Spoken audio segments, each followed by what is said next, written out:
तमाम काउंटर्स यहाँ पर हाई पर है, इंडेक्स भी हम देख रहे हैं 5% ऊपर है।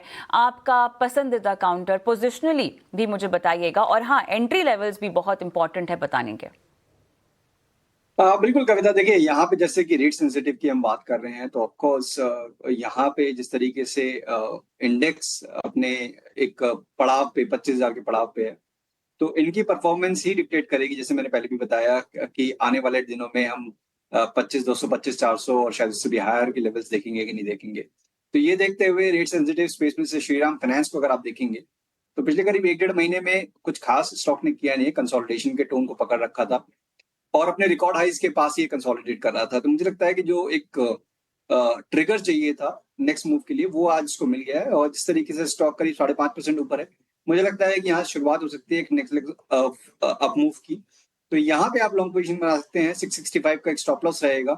720 तक के पोजीशन टारगेट के श्रीराम फाइनेंस को आप देख सकते हैं। साथ ही साथ बैंकिंग, क्योंकि हम देख रहे थे कि प्राइवेट बैंकिंग मेजर्स वो थोड़ा साइडलाइन पे बैठे हुए थे, जबकि पीएसयूज ने काफी अच्छा परफॉर्म किया है पिछले 2 हफ्तों में। तो यहाँ पे एचडीएफसी बैंक को आप देखेंगे तो काफी एक टाइट रेंज में यहाँ पे भी ट्रेड हो रहा था, जिसका आज एक ब्रेकआउट देखने को मिला है। थोड़ा बहुत कूल ऑफ अभी देखने को मिल रहा है हायर लेवल्स पे, बट मेरे हिसाब से ये बाइंग अपॉर्चुनिटी है। तो यहाँ 1940 के स्टॉप लॉस के साथ 2050 तक के टारगेट्स के लिए एचडीएफसी बैंक को भी लॉन्ग किया जा सकता है। लिस्टेड दोनों पर आपने हमें राय दे दी है। अजीत, आपका बहुत बहुत धन्यवाद, आपने समय दिया इस खास पेशकश में शिरकत की। कोई डिस्क्लेमर्स देना चाहेंगे?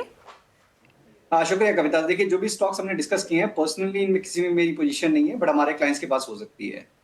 धन्यवाद आपका अजीत। और चलिए, हमारे साथ हमारी सहयोगी मानसी भी जुड़ी हुई हैं और रियल एस्टेट सेक्टर पर ये खास रिपोर्ट लेकर आई हैं। मानसी। बिल्कुल, 50 बेसिस पॉइंट्स का रेट कट आरबीआई की तरफ से जो आता हुआ दिखा, उससे मार्केट तो चेयर कर रहा है, लेकिन ये बूस्टर डोज है रियल एस्टेट सेक्टर के लिए। देखिए, रियल एस्टेट सेक्टर के लिए हर लिहाज से काफ़ी पॉजिटिव ये खबर साबित होती हुई देखने को मिलेगी। हाउसिंग लोन सस्ते हो जाएंगे इस रेट कट से। अगर होम लोन सस्ते हो जाएंगे तो डिमांड हाउसिंग की बढ़ती हुई दिखेगी। हाउसिंग की डिमांड बढ़ने से ठीक हम देखेंगे कि डेवलपर्स के लिए भी काफ़ी हद तक एक बूस्टर डोज, क्योंकि डिमांड बढ़ेगी तो सेल्स ज़्यादा होती हुई दिखेगी। तो जो अपसाइकिल का ट्रेंड जारी है रियल एस्टेट में, इसमें और ज़्यादा तूल पकड़ता हुआ है पूरा का पूरा एक्शन जो है वो नजर आएगा।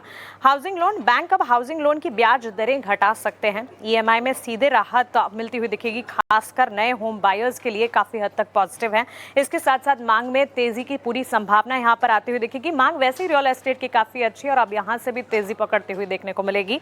ब्याज दरों में गिरावट से प्रॉपर्टी की डिमांड बढ़ सकती है। डिमांड ऑलरेडी बढ़ी हुई है और ज़्यादा बढ़ती हुई नजर आएगी। मिड इनकम और अफोर्डेबल सेगमेंट में खास तौर से फायदा होता हुआ दिखेगा, बिकॉज मिड इनकम और अफोर्डेबल हाउसिंग सेगमेंट वाले रियल एस्टेट बायर्स जो है वो और ज़्यादा खरीदारी करना पसंद करेंगे। कर्ज की लागत कम होगी तो प्रोजेक्ट्स की रफ्तार तेज होगी। डेवलपर्स की फंडिंग कॉस्ट में राहत मिलती हुई दिखेगी, which again is a positive. Developers के लिए काफ़ी हद तक पॉजिटिव, कंज्यूमर्स के लिए तो है ही। नए प्रोजेक्ट्स को लॉन्च करने का माहौल और ज़्यादा बेहतर होता हुआ दिखेगा, तो रियल एस्टेट की डेवलपमेंट और ज़्यादा बढ़ती हुई नजर आएगी। लग्जरी और प्रीमियम हाउसिंग को भी बूस्ट मिलेगा। हाई इनकम ग्रुप्स में निवेश की रुचि और ज़्यादा बढ़ती हुई दिखेगी। और पिछले दिनों भी हमने रिसर्च कर आपको बताया था कि अब सिर्फ मिड इनकम और अफोर्डेबल हाउसिंग नहीं, इससे भी ज़्यादा लग्जरी हाउसिंग सेगमेंट की डिमांड भी बढ़ती हुई लगातार नजर आ रही है।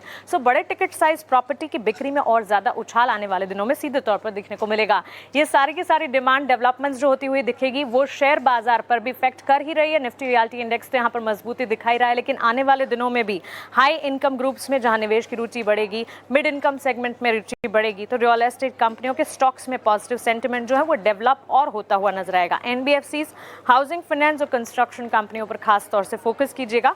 एक ही चुनौती थी इन्वेंट्री पाइल अप की, वो भी डिमांड अगर बढ़ेगी, डेवलपर्स अगर और ज़्यादा रियल एस्टेट डेवलपमेंट करेंगे और अगर वहाँ पर खरीदारी होती दिखेगी, तो इन्वेंट्री पाइल अप का जो कंसर्न है वो भी सेटल होता हुआ दिखेगा। सो 360 डिग्री पॉजिटिव होम बायर्स के लिए, डेवलपर्स के लिए रियल एस्टेट सेक्टर में।